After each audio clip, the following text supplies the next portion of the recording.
అంటే ఆ వ్యక్తి దేవుని సన్నిధిలో పెరగాలి. ఎందుకంటే బాలుడైన సమూయేలు ఏలి ఎదుట యెహోవాకు పరిచయం చేస్తున్నాడంట. దేవునికి స్తోత్రం. ఎవరి దగ్గర పరిచయం చేస్తున్నాడట? ఏలి ఎదుట, అంటే సేవకుని ఎదుట దేవుడికి సేవ చేస్తున్నాడు, దేవుడికి పరిచర్య చేస్తున్నాడు, దేవుని సన్నిధిలో పెరుగుతూ ఉన్నాడు. అలా పెరిగాడు కాబట్టి ఆ బిడ్డ ఏమవుతున్నాడు? ఎదుగుచూ వర్ధిల్లుతున్నాడు. దేవుడు కుమారుడైన సాత్వికును కూడా ఆ విధంగా దీవించునుగాక. వారు చిన్నప్పటి నుంచి నేను మీ మన అయ్యగారు పెట్టి యూట్యూబ్ లో ప్రతి వాక్యం వింటూ వస్తాను. నేను చిన్న బిడ్డలో పాడే పాటలు కాడి నుంచి మొత్తం అన్ని వింటూ ఉంటాను. వాళ్ళు దేవుని సన్నిధిలో ఎదుగుతున్నారు కాబట్టి వారు వర్ధిల్లుతూ ఉంటారు. దేవుడికి స్తోత్రం కలుగునుగాక. ఇక రెండవ కారణం చెప్పి ముగిస్తాను. ఆ బాలుడగు సమూయేలు ఎలాంటి పరిస్థితుల్లో పెరిగాడంటే, ఏలి కుమారులు ఇరువురు పాడైపోయినా చెడిపోయినా కూడా, చెడిపోయిన వారి మధ్యన కూడా పాడు కాకుండా జీవించగలిగాడు. దేవునికి స్తోత్రం. ఎలా జీవించాలంటే, చెడిపోయిన వారి మధ్య కూడా. ఇప్పుడు సమాజం ఎలా ఉంది? స్కూల్లో నా బిడ్డలు చక్కగా వర్ధిల్లుతారా, నా బిడ్డలు చక్కగా పరిపూర్ణంగా ఉండగలుగుతారా? ఇప్పుడు భారీ వయసులో బాగా ఉన్న బిడ్డలు రేపు ఎలా ఉంటారో అని ఏమాత్రం బెంగ పక్కలే. కారణం, మన బిడ్డలు ఎక్కడ పెరుగుతారు చెప్పండి ఒకసారి? దేవుని సన్నిధిలో.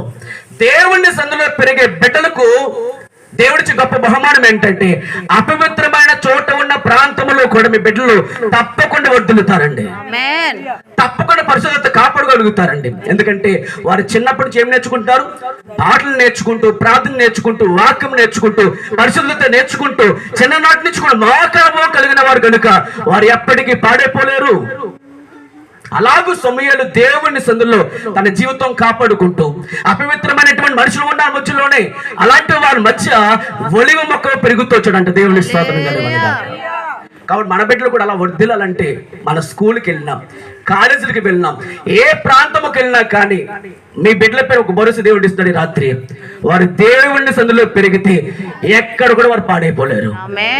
చుట్టుపక్కల త్రాగుబోతులు ఉన్నా, తిరిగిబోతులు ఉన్నా, సిగరెట్ కాల్చేవారు ఉన్నా, మందు తాగేవారు, కొట్టగా మింగేవారు ఎక్కడ ఉన్నా సరే కూడా మీ బిడ్డలు మాత్రం వారు చూసి వారే సిగ్గుపడి భయపడతారు. అలా స్థితి మీ దేవుడు తీసుకురాబోతున్నాడు. కారణం, దేవుని సన్నిధిలో పెరుగుతున్నారు. అలా పెరిగేవారు దేవుడికి ఆశీర్వాదం. ఇందాక అయ్యగారు చదివించారు 23వ కీర్తన 6వ వచనం చదువు ముగించుకుందాం. 23వ కీర్తన. బిడ్డ వెంట వచ్చును గాక, చిరకాలము దేవుని సన్నిధిలో పెరుగును గాక. దేవుడు తన కుటుంబాన్ని, తన బిడ్డను ఇద్దరిని కూడా దేవుడు వర్ధిల్లు చేయును గాక. నా ప్రియుడా, నీవు ఆత్మలో వర్ధిల్లుచున్న ప్రకారము అన్ని విషయంలోనూ వర్ధిల్లాలి. అలాంటి వర్ధిల్లు కృప దేవుడి బిడ్డకు అనుగ్రహించును గాక. ఆమేన్.